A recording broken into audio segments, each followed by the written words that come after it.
And it is my real pleasure today to introduce Karen Paolillo. Karen was born in the UK and has dedicated her life to the hippos of the Turgwe River in southeast Zimbabwe.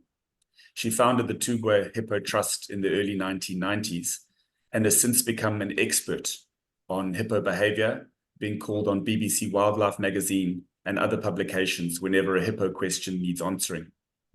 She has been featured in a National Geographic TV serial, as well as several TV shows, including 50/50 in South Africa. She has written 2 books.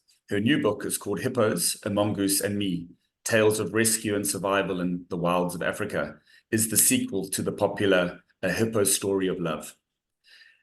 Just before I hand over to Karen to start, we will be taking questions at the end. So I could ask if you could please put those into the Q&A section, and I'll just make sure we won't miss anybody. And we'll get to those questions at the end of the talk. So with that, Karen, over to you. Thank you.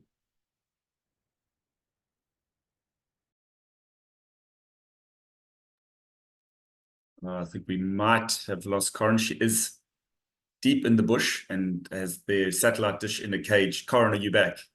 I'm back. Oh, fantastic. There we go. Over to you, Karen. Thank you so much.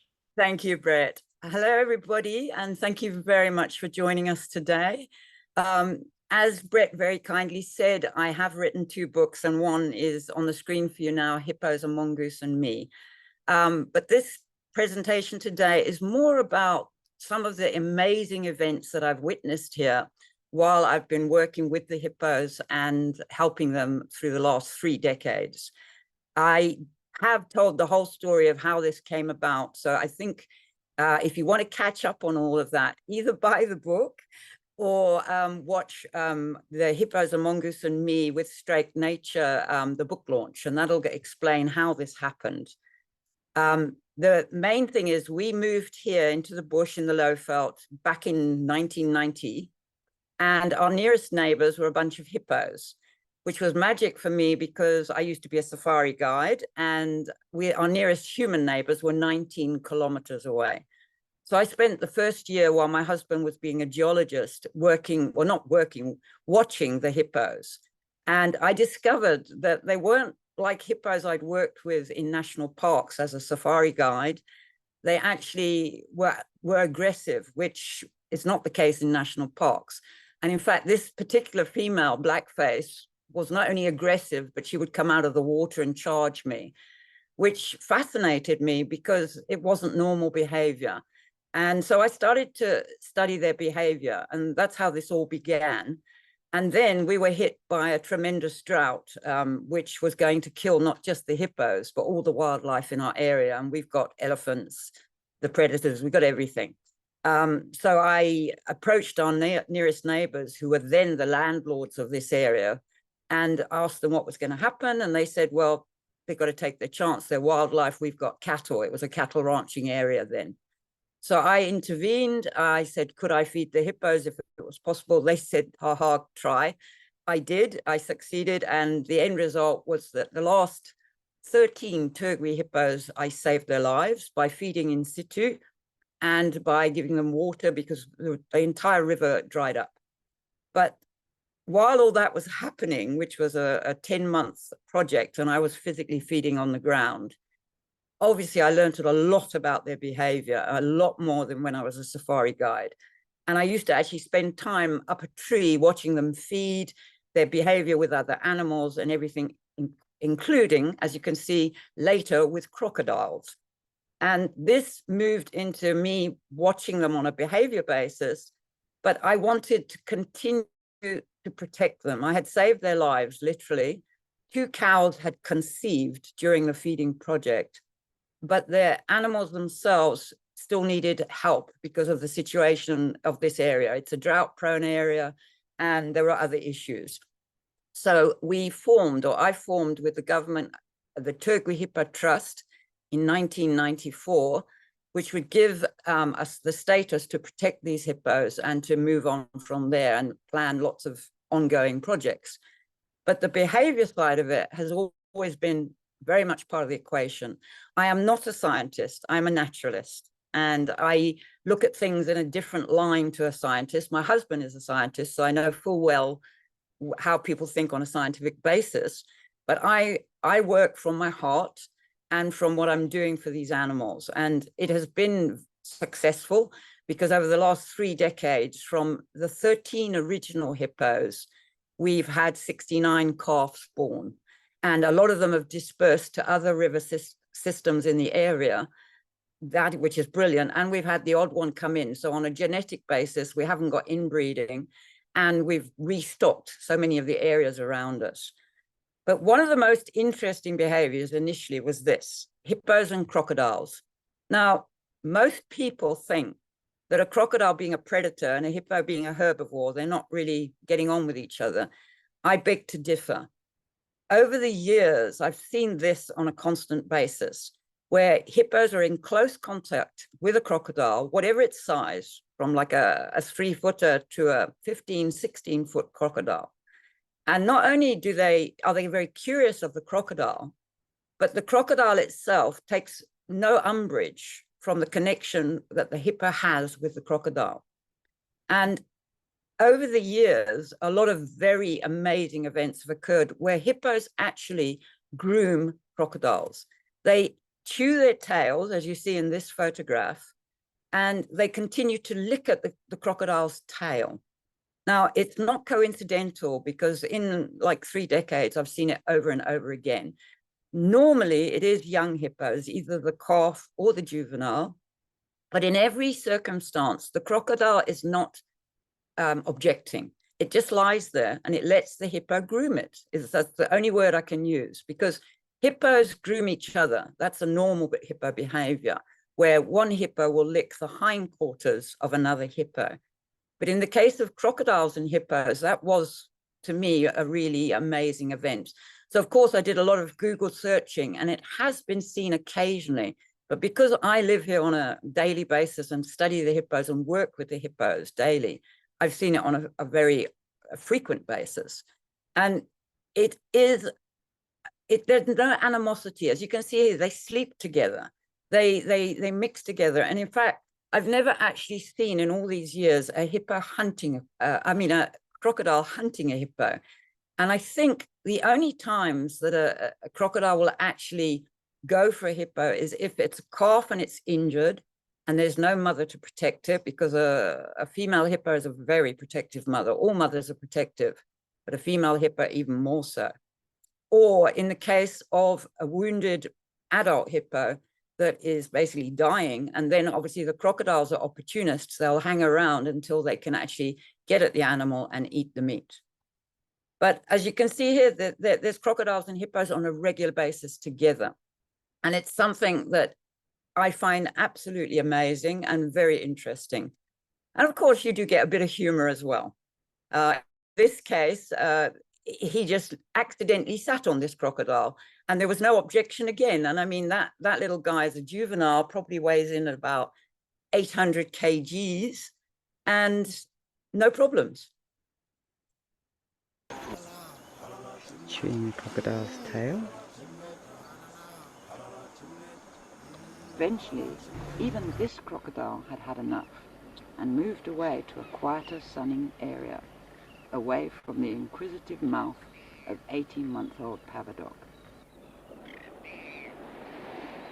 This is old footage, but I think it's interesting to actually see it live.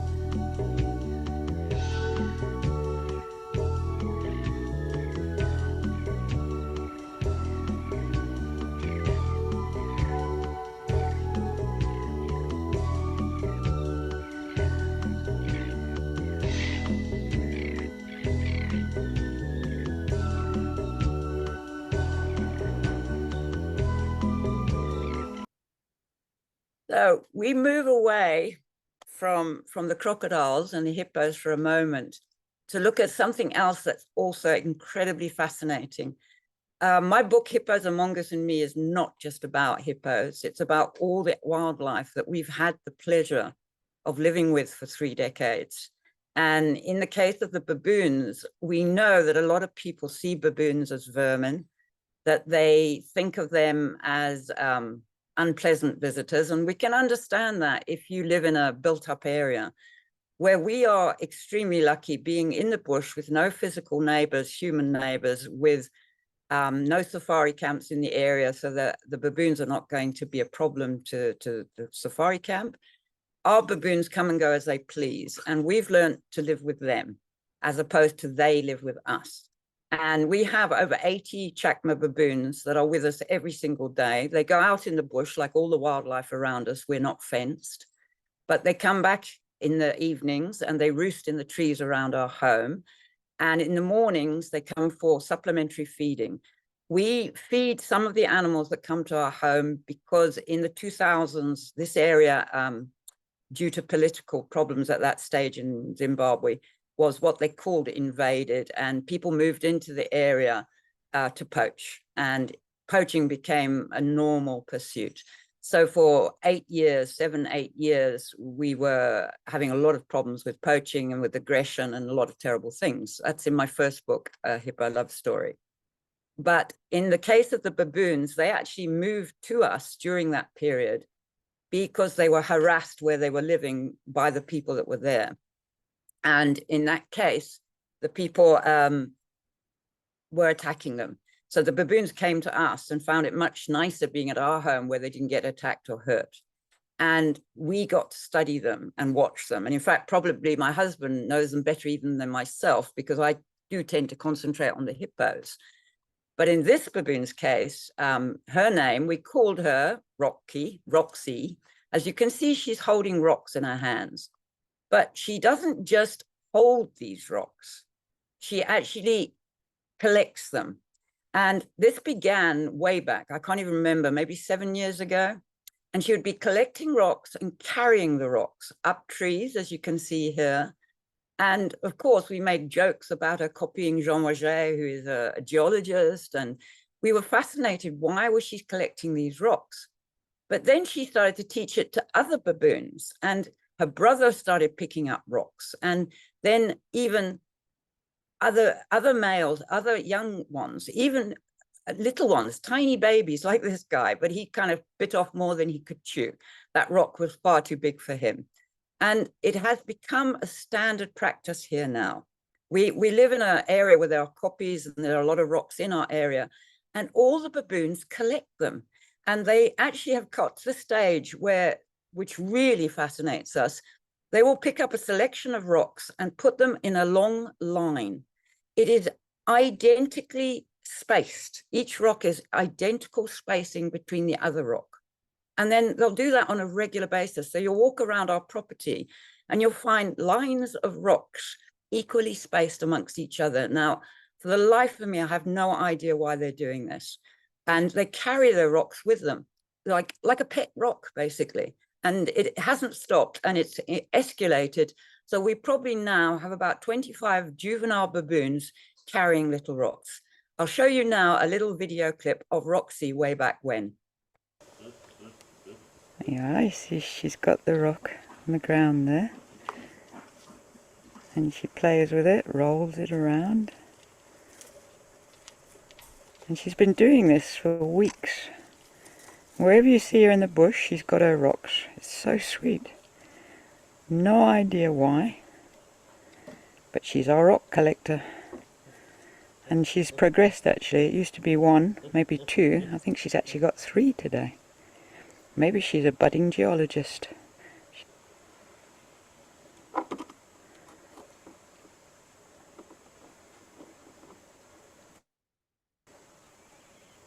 Even holding them with her back feet. Why do you collect rocks, little girl? Hey? Taking your rocks. I don't want them. Just want to show people how you walk with your rocks. There she goes. And she literally, you meet her in the bush and then she's out there with her rocks. So back to hippos. Now, I could keep talking about behavior here for hours and hours, and I have to actually check myself, because when you have a passion for animals and nature, as you all know, it's all encompassing. Excuse me. And in my case, these hippos, I've known them for over 30 years. I know each individual. I have named them because it makes it much better for them to know me and me to recognize them as individuals. And I've watched them in everything you can imagine a hippo does, from mating, giving birth, not the actual giving birth, but in this case, this calf was born within 10 minutes of me arriving on the spot. I didn't see the and I have seen so many different events that, as I say, I could talk forever, and I must be careful, otherwise you guys will have had enough. In the case of this birth, Tasha, the female there, gave birth to Bonbon, that little one there. And I came along within, as I say, about 10 minutes of the birth of the calf. So the calf hadn't actually stood up and walked around, and it was very wobbly when it began.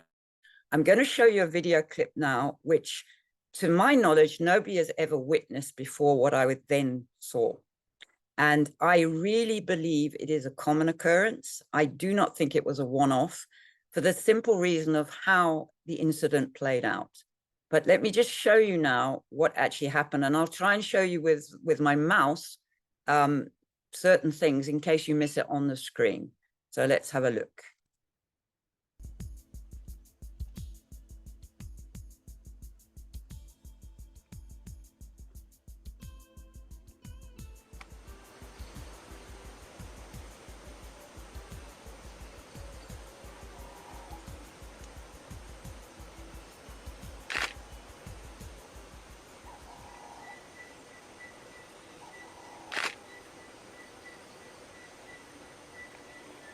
That crocodile came to have a look at the calf.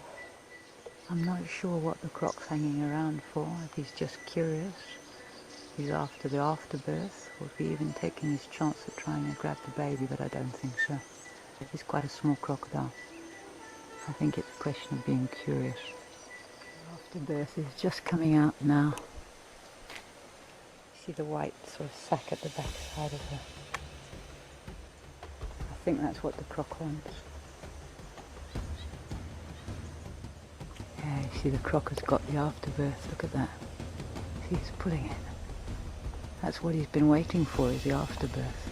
Huh, not the baby calf at all, the afterbirth. Doesn't seem to bother Tasha in the slightest. He's going in for more, look at that.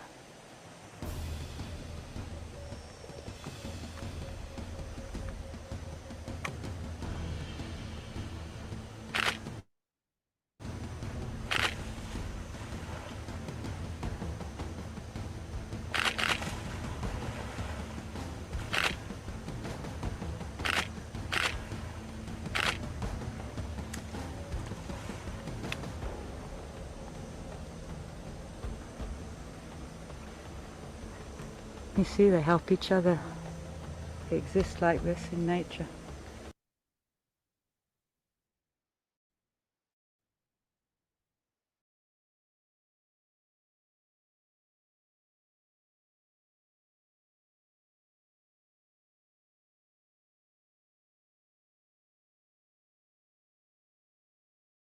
Back again, sorry, a little bit of a technicality there. As you saw, that event of the actual hippo having its internet, sorry, I was just reading the internet sign. As you saw, the hippo actually having the afterbirth taken out of it by the crocodile, I honestly don't think that is an unusual event. Okay, I've only witnessed it the one time, but I do believe it's a common occurrence, because a lot of animals eat afterbirth. I think most animals eat their own afterbirth.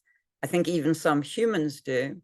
And in the case of a hippo, he's a herbivore, or she's a herbivore. She doesn't really eat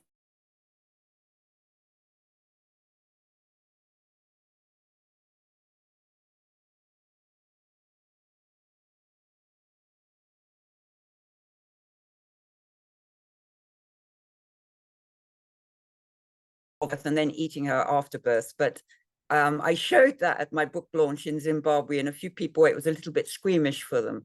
So I thought I wouldn't show you that today. If you want to see it, you can see it on our Instagram social media, the Turgwe Hippo Trust. Now we come to a very special hippo. This is a hippo called Steve. Steve is a young male, and he, like all young males, when they get to a certain age, if you look at literature, I will beg to differ with the weaning process that a lot of wildlife books state that hippos are weaned at 8 months. Having watched 69 calves born and being with them for 30 odd years, I have seen that 99% of them are weaned at around 2.5 years of age. And they're usually only really weaned from the udder when the mother is pregnant again. If she's a mature cow and she's not pregnant again, her calf will suckle up till 3.5 years. It's grazing from 4 months of age, but it still will take the milk like any opportunist. And it is suckling, it is direct suckling. It's not just a thumb suck of a child, it is direct suckling of the udder. And then they stop suckling when the mother's pregnant again, because she will actually attack the older calf before the new one is born and chase it away from her, especially if it's a male. That's normal hippo behavior. And in the case of Steve, he was weaned at 2 years and a quarter, actually. He was slightly earlier than most of them, 2.25. And he had actually fed in a drought, 2019, that I fed the animals when it was necessary to feed. I only feed the hippos when they're going to die. I step in because I believe that man has intervened with nature on many, many aspects. Rivers have been changed by us with damming, weirs have been built, all sorts of damages have been done to the environment in the name of commercial farming or whatever you want to call it. So if an animal has been affected by man and is going to die in a natural event like a drought, and I, as a human, cannot stand by and watch it die, I would rather intervene and do my best to help it. And I've found that it doesn't have any adverse effect on the animal if you save its life. It doesn't suddenly become a pet and come and shake your hand. It's back in its normal habitat, but you've saved its life. And I will always do that in the case of severe droughts. I do not feed the hippos just for the heck of it. I only feed them when it's life and death. Unfortunately, this year is one of those. We're hitting 40 degrees today. We haven't had the proper rainfall. We have had rain, thank God. So we did get grazing from December, January. So there is still grazing, but it's not going to last. And in fact, I was gone for 4 days, came back and was shocked to find how much the grass has been denuded in just 4 days, and mainly from ants. They're building up their homes. They're taking the grass down and they are eating it. And the termites have really whacked the grass.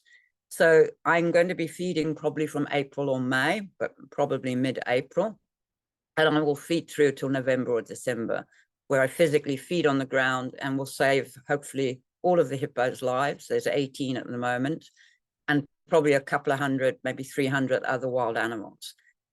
Steve here, when he came in, it was because he'd been weaned and he'd been chased away. When they reach that age, 2.5 to 3.5 years of age, if they're a male, they get kicked out of the family. And they've got to find their own little pool to live in, or a channel in the river, or wherever. If they try and come back to the family, it's their mother that's chased them away initially because she's pregnant, but it'll be the father that will actually chase the calf away again. And if the father does that, you end up with a calf getting hurt and can be killed. In the 30 odd years I've studied them, I've had 8 natural deaths, hippos killed by their own father, or in one instance by another female who had a male calf. So Stevie came into our lives, and that is the first time he ever met some of the animals that are around our homestead. We started off with 2 warthogs, and I gave them supplementary feeding, not enough to sustain them, but enough to keep them safe in our area. We unfortunately have poaching in our area and have had it since the 2000s. So to keep the animals safe and have a better chance of living their own natural lives, I give supplementary feeding at the homestead, because in the case of the warthogs, they then have sounders in our areas that they utilize. So if the poachers come in, we know all about it. They use torches, they use dogs, we hear them, we can apprehend them. We now have 6 rangers, and we're daily out there in the bush doing our best to keep the animals alive. In the case of these animals, they have a better chance because they hang around the house. They're out in the bush during the day, but they come at specific times for feeding.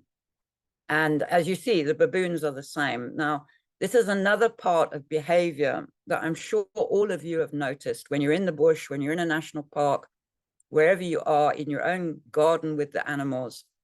Most wildlife get on with each other. Even in the case of a lion, when a lion is fed, and impalas, antelope will walk quite comfortably by a pride of lions. There's no fear.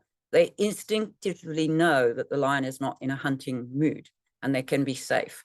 Now, at home, it's even easier to watch this kind of behavior because the animals are at our backyard. And in case of Stevie, who became a house hippo literally for 3 years, he would feed with all the baboons and with them under his tummy, everywhere around him. And even bush pigs. Everybody thinks bush pigs, again, are a violent animal, very aggressive. Well, we've got at the moment, last night we had at the back door 13 bush pigs.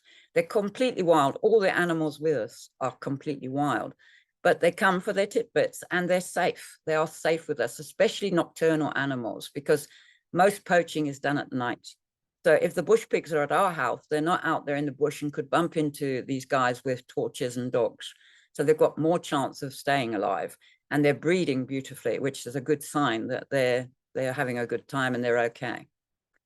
And as you see, Stevie has also met our rescue cats. We have 6 rescue cats, and the cat was more objective than Stevie. Stevie was just curious, and hippos are extremely curious. They are not the aggressive man killers that they're broadcast as being by the media. And I did mention it before, but basically, I don't believe they kill the most humans in Africa. I believe that we know when they hurt somebody, we know when they kill somebody, because there is a body left behind or an injured person. If a predator like a lion does kill somebody, there's no remains and you won't know about it.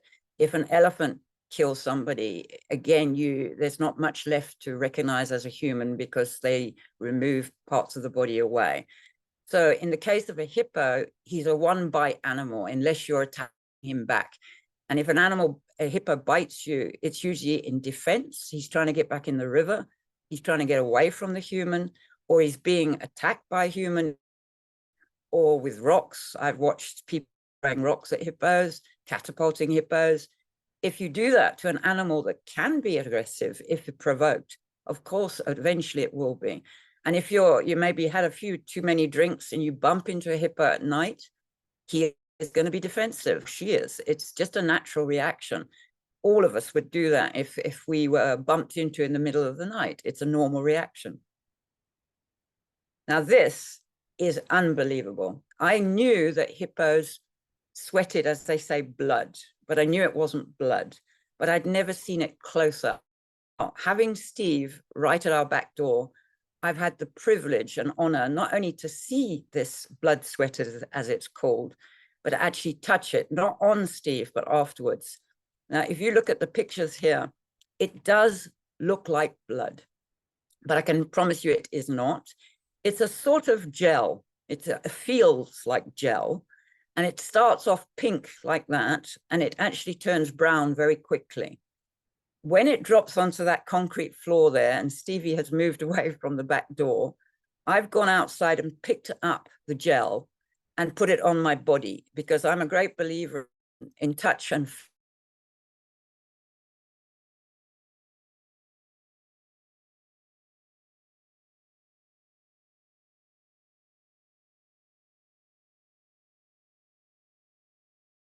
that doesn't mean you should go around collecting hippo gel, because they only secrete it for what I've seen 2 reasons. One, which people talk about, and it's in the books, is a sunscreen, which, yes, they do have the screen when they are protecting their bodies in the sun. When they've been lying on a sandbank and they get too hot, often they'll secrete the gel. So it does act like a kind of a sunscreen. But in this case, it's stress related. In that I've watched over the years, once, many years ago, a hippo did supposedly hurt a poacher. And that hippo had this red secretion for about 5 months. She was constantly dropping the excretion on the ground, secretion. And you could see it on her face with binoculars. She wasn't close up to me like now with Stevie. There in that picture, he was actually very aware of his father, the bull, who had attacked him previously. And he was stressed by the fact that Kuchek might come in and attack him again, or not come in, but meet him in the riverbed. But as I say, it acts as in a stress-related situation. I've also seen it when there's floods and the river's in flood. Here is another thing about hippo behavior that has absolutely staggered me. You see the wound here on his left side there. That's an open wound. And that was a month after his father, the bull, attacked him in the riverbed and created that very deep hole. This is 4 months later. Look at that. It literally looks like he's been stitched by the best surgeon in South Africa.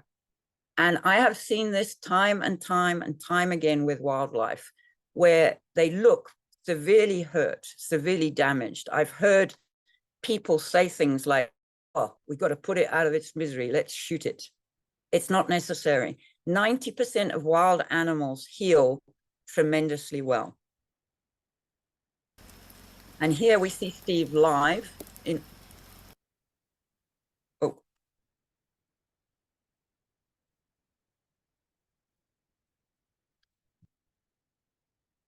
Sorry.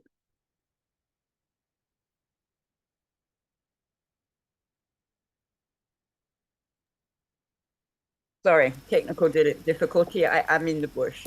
Here we see Steve live and on the front lawn, actually. And the scar, if I can do it without upsetting the screen again, is on the hip here around the corner. When he walks, I should be able to show it to you. Yeah, there we go. Can you see with the mouth? There. That was that big hole. And that was like, I think 6 months later. Unbelievable recovery. And again, people would shoot a hippo with a big hole in it, thinking it was damage, suffering. They're not. I think it is much better to leave wild animals to their own devices when it comes to problems with their bodies, unless obviously it is they are in dreadful pain and dying, then maybe we should step in. But as I said, 90% of wounds, of cuts, heal. Oopsie, mind the chair, darling. You resting your head, my love?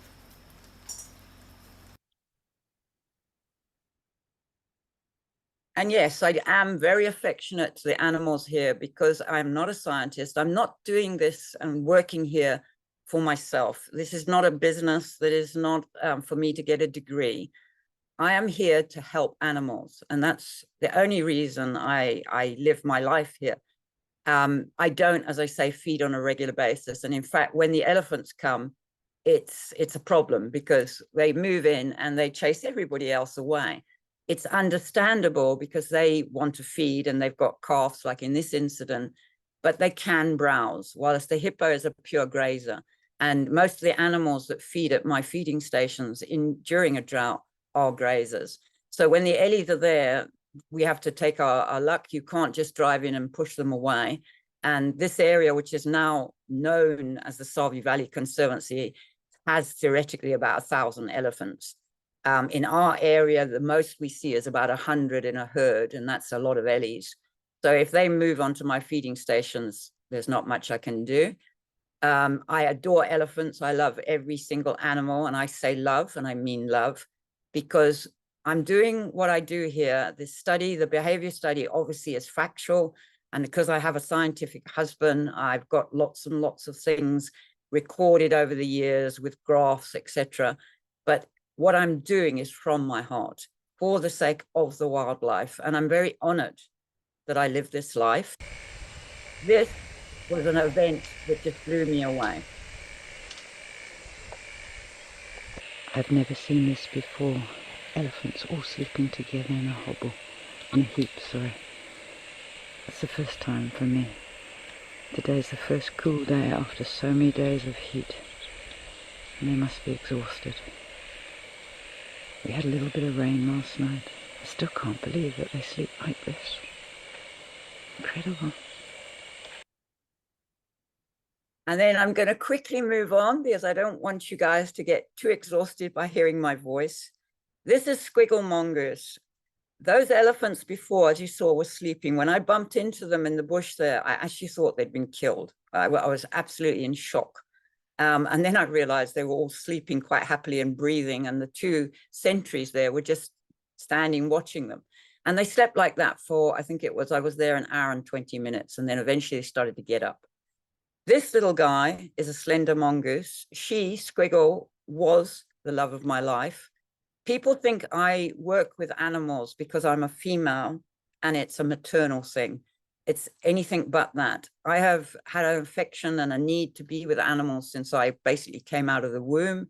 My mother ran a small zoo in England and my father was a vet. And I dreamt from the age of 7 of moving to Africa and working with wildlife. And fortunately, I'm a very determined person and it eventually occurred. I got here and I ended up a safari guide working with the public with wildlife, but it wasn't really what I wanted to do. What I wanted to do is what I'm doing now, protecting animals and saving their lives in certain incidents, studying them, keeping them safe against poaching, which we've been doing since 2001. And it's a very serious thing and it's a very heavy thing and it's not pleasant. And basically stepping in where man or woman should step in. Squiggle, I found when she was a couple of days old. She was under a tree screaming and wiggling, hence Squiggle. And she's a slender mongoose. And I actually brought her home because she was in a bad way. But I took back a trail camera there to see if her mother would reappear. She didn't. And that night, 2 lions appeared and would have eaten her as an hors d'oeuvre. She grew up with us in the house with our cats. And as a predator, they never attacked her. Had she been a squirrel or a mouse, I think they would have. But they seemed to instinctively know she was a predator and she was accepted and would sleep with them, would play with them, would act normally with them. And no ways was there any animosity. But the house was her kingdom. The house was hers. So we built a cage onto the house so she could go out in the sunshine, a massive cage, but she spent most of the time in the daytime in the house. And if a baboon came into the house, I haven't got pictures of this, which can happen occasionally, she would chase it out. And she weighed all of 500 grams. And in this tiny little mongoose, this was her habitat and she wasn't having anybody in it apart from who was allowed to be in it. And in fact, excuse me, we take paying volunteers, they donate to stay here. And a few of the volunteers had to behave themselves. If she didn't like the look of them, they had to be very polite to our little diva. And this is what has come from all of my living with these animals. This is Kuchek. He is one of the bulls. And in fact, he's the only bull in the area at the moment. I had 2 bulls unrelated and both with family pods. One bull was illegally shot in the end of 2022. Which is on a genetic basis, a disaster, on an emotional basis, for me, a disaster, and for his family, a disaster. So young Kuchek here, who's not so young, he was born in 2001, but he's not an old hippo, has had to move between 2 families of hippos, which he is doing on a regular basis. And he has the small family down by our house, and then he goes upstream to the larger family and stays with them for a few weeks and then comes back again. We do not have a mature bull in this area that could take over one of the families. And in fact, what I'm actually hoping is that Steve will, that when he's old enough, he will actually take on one of the families, but only time will tell. So that's basically it. I'm going to show you one last video. This shows me feeding. Just to give you an idea, those are wild hippos. That's during the 2019 drought. And as I say, I'm going to be doing it this year. And it is a question of respecting the animal, keeping out of their immediate space. But I've got to put their food. And as you can see, they're about 50 feet from me. Kuchek is the one on the right. That's my assistant, Silas. He carries the heavy stuff. I can't carry 50 kgs, but I work with him at all times. And the hippos are watching what we're doing. I am constantly speaking to the animals. I'm talking to them. They have learned to know me by voice alone. If I don't talk, I'm a human being and I'm all things that are human. If I talk, it's Karen that's been talking for 30 years, those that know me that long, and they accept my presence. And in this case, they wait until we put the sandwiches, as they're called, which is hay, survival ration, which is a mixture of cotton seeds and molasses and maize cuts, and then game nuts. And then when I say you can come now, they do exactly that. Like Kuchek, I'm saying, wait, Kuchek, and he waits. And then when I've finished putting the food, we walk away, and then I actually sit on a rock and I take photographs and video what he's doing, so I can actually watch them feeding. We feed at dusk because hippos are nocturnal feeders, so we have to feed at dusk, and is not too good. But you can see this is a fully grown adult hippo weighing about 2¼ tons, who is listening to my voice.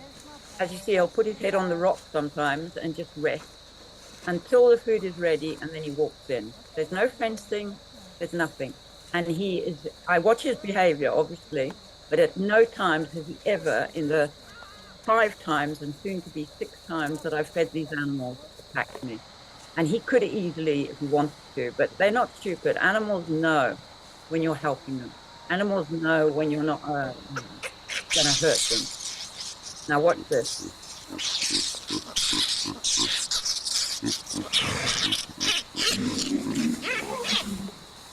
Just to show you the power of a hippo. He's just telling his female there to behave herself. He's the boss. He is the bull. He eats first. And when he's had his feed, then he lets them come in. And I think most male animals and maybe a few male humans will do that. So everybody, I think now Brett wants to come in. If you've got any questions, I'm sorry about the odd technical difficulty, but I am in the bush and I hope you've been able to watch it with some pleasure. Thank you so much, Corin. That was fantastic. Yeah, the technical difficulties aside, it was great for you to share your experiences and your passion and your animals with us. We do welcome questions into the Q&A box. While I wait for some to come in there, I was wondering, when you talk about the age, when you said he was born in 2001, he's still a relatively young hippo. How long on average, or do we know how long hippos will live for in the wild? Yeah, well, I do. I think I would say I do. I haven't obviously been with them for their whole lifespan, but when I moved here, my bull, I call them my hippos. They're obviously not, but everybody calls them Karen's hippos. Bobby, or Bob as he was known, was a mature bull, but getting records of him and photographs from the neighbors, our nearest neighbors, 19 Ks away, and finding out about behavior of a hippo in a certain area, it was definitely Bobby. And then when he did pass, he was actually killed probably by his own son when he was an older hippo, much older.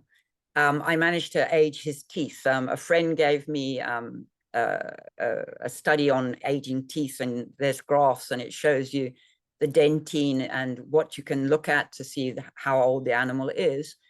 And he went off the chart. The chart ends at 45 years.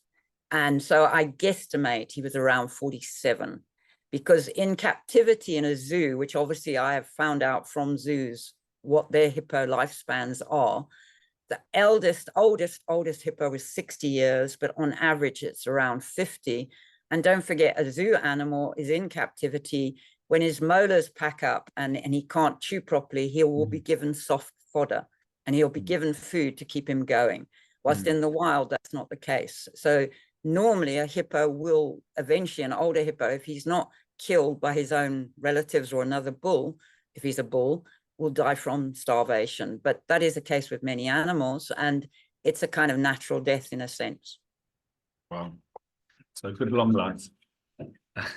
Andrew has asked, how do you decide on the names for the hippos? And is Steve named after Steve Irwin?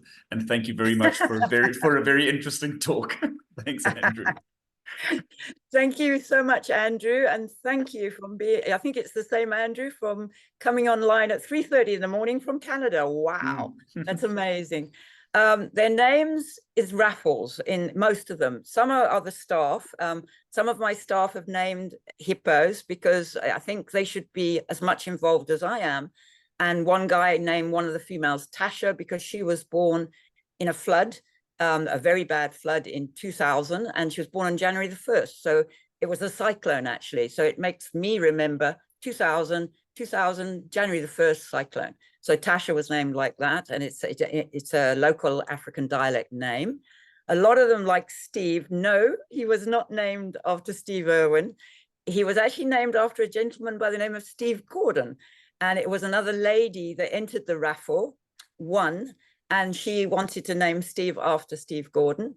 And he has been shortened or abbreviated to Stevie because he likes Stevie. I've noticed animals like that upper name when you go Stevie as opposed to Steve. They like the joy in Stevie, but he is actually Steve. And all of the hippos, I get some that get names that I think, oh my goodness, I really hope that doesn't win the raffle.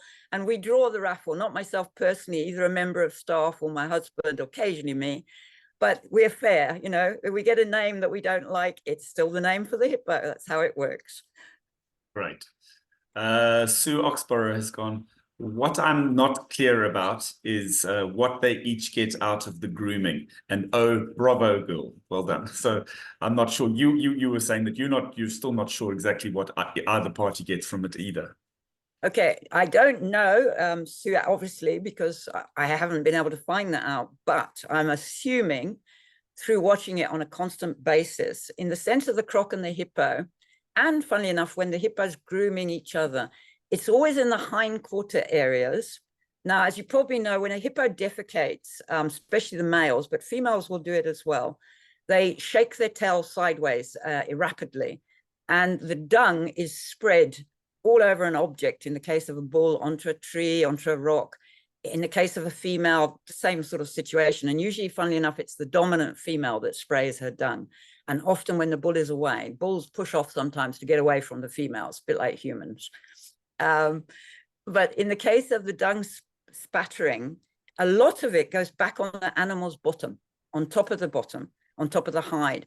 And in the case of crocodiles, because they are under the water and they go down to the bottom of the river, the hippo dung is often at the bottom of the river and it gets stuck onto the spiky tail of the crocodile. So when a croc is lying in the sun next to a hippo, he will have particles of hippo dung on his tail. So watching this on a constant basis and watching them actually licking the tail, never the top part of the crocodile, it's always the tail. And it's always the tail where the dung accumulates, only little particles. Perhaps they're just attracted to their own smell, to the smell of hippo dung.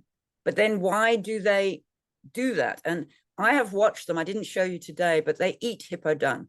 When they're in the river, often you'll see hippos chewing.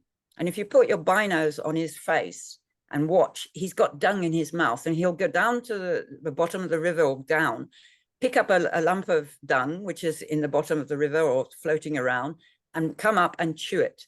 So possibly, and again, I'd love a scientist to tell me, there is a nutrient in dung when it's passed through their stomachs, which is more edible possibly, or has a better way of going into their system, and hence they chew the dung, and hence they chew the dung on a crocodile's tail. But again, it's all not sure, I'm not a scientist, I don't know for sure, but over the years, I honestly believe that's what it is. And also maybe with the crocodile, there is some kind of salt in the skin of the crocodile, and all animals like salt licks and like to lick salt. So possibly there again is some kind of salt on the crocodile. All I do know is the crocodile doesn't object. And I've watched them for as long as 20 minutes being licked by a crocodile, licked by a hippo. Wow. Well, there's Ryan and Christine both have something we don't know, but are adding to the conversation here. Could it be because it's the juveniles that it might be something to do with the hippos, like babies when they're teething? You know, is it something that's soothing? But then there's why would the crocodile? What's the crocodile getting out of it? Yeah, it's a good question, very good question. Funny enough, that incident with Pavadoc, where you saw him with the teeth on the tail, that was taken up by a TV company, and they called it the hippo's toothbrush. I don't know. You've got a very good point. I've never had children, so I've never had the teething problem. But again, they lick each other, and the hide of a hippo is smooth. It's not prickly and spiky. So I still would go back to the dung angle and not teasing, because then they would do that on rocks and maybe on trees, and that I've never seen on bushes. I've only seen them do it to crocodiles. Well, they're super interesting. One of these unsolved mysteries. Still Exactly. so much. Still some things left to solve. How long do you know how long the hippos can hold their breath underwater? Yeah, I've timed them, and unless my hippos are different to others, which I very much doubt, 5 minutes maximum. The calves, when they're first born, they're tiny. They weigh, if they're lucky, 40 kgs. If they're unlucky, about 30 kgs. And if they can literally only bob down for about 20, 25, 30 seconds, then they need to breathe. But a hippo will sleep underwater with his eyes closed, falling asleep, and naturally bob up for air. And they can't float their body on something below surface. And in the case of a little calf, they're resting on part of mummy or a rock or something, and they always have got somewhere where they can be attached to something and not sink. Wow. Okay. Sure. 5 minutes is a fair whack. Roger's asked you, what do you feed your mongoose? If you've got a mongoose, she's a slender. I would think all mongooses are the same. We gave her initially, when she was tiny, just obviously a milk formula, which was, because we live in the bush, we couldn't get good milk. So it was powdered milk mixed with a bit of water, with a bit of vitamins, and tiny amounts. Like, I can't actually remember. It's in the book. In Hippos, Mongoose and Me, I've actually put the formula, I think. Then once she started to produce pups, and she was ready to go on to harder stuff, we tried her on a dingy bit of cucumber, and then mealworms, live mealworms. And because she was so tiny, we'd have to chop just a tiny little bit. She would eat larvae from the bush, natural food. But because she lived with us, she did end up being a little bit spoilt, to say the least. And she would eat human food, and she enjoyed very much eggs. Well, look, they'll eat eggs in the bush, so it's not that unnatural. But hers had to be scrambled a certain way or fried a certain way. Or if they were raw, she preferred the yolk to the white of the egg. She was the only thing that's ever been my baby, if you want to call an animal a baby for a human, because I had her from birth, and she became my life. And a friend of mine, a colleague, works with pangolins and is a very, very incredibly does her job extremely well. And she said to me, she's the one that taught me how to feed squiggle initially online. And she said to me, Karen, I heard of a woman that she had a mongoose, and you won't believe it, she slept with it in her bed. And at that stage, I said, oh my God, no, really? Well, I'm afraid Squiggle ended up sleeping in our bed. That was the only baby in our life. And she was my life, but she was different. We tried to release her initially. And I'm afraid when you've had an animal and habituated it to you that much, they do tend to rely on you and keep coming back to you. And I was terrified that as a little baby, when she was out in the bush with me, and I did take her in the bush, that she would get hurt by anything and everything. And when you love to that degree, it's very hard to let them go. I have released many animals, and again, that's in the book. But in Squiggle's case, she was part of our life. She was very happy. I know when an animal isn't happy. She went with us to Harare. She went everywhere with us. She had more clothes than a baby. She was treated better than I treat my husband. She was everything to me. But again, she's in the book.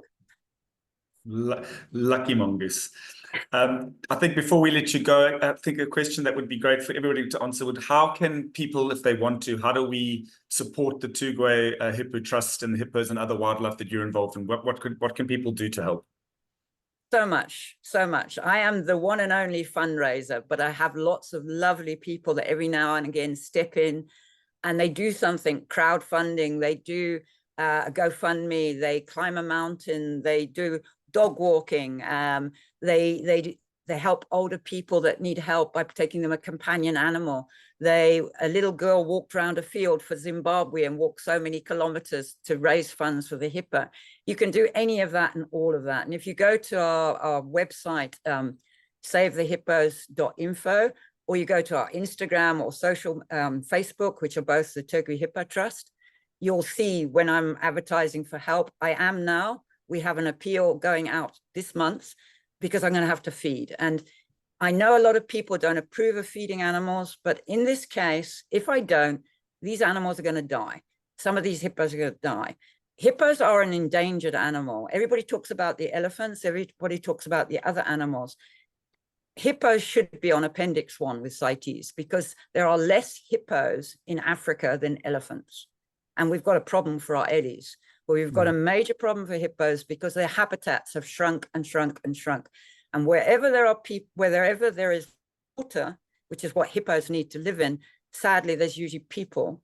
And if there's people, some people don't respect the animal, and then there's problems. And then usually the outcome is the animal is killed.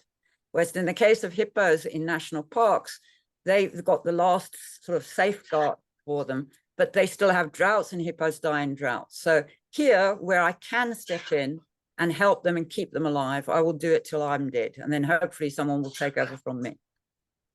Karen, it's an inspiration. Thank you so much for sharing your knowledge and your passion with us. I remind everybody about your 2 books, both available from from Straight Nature.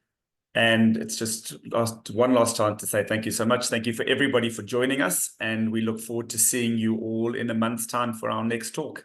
Thank you, Karen. Thank you for sharing. It was lovely to meet you. And You thank you, too. everybody, for being there. Thanks, everybody. Bye-bye. Bye.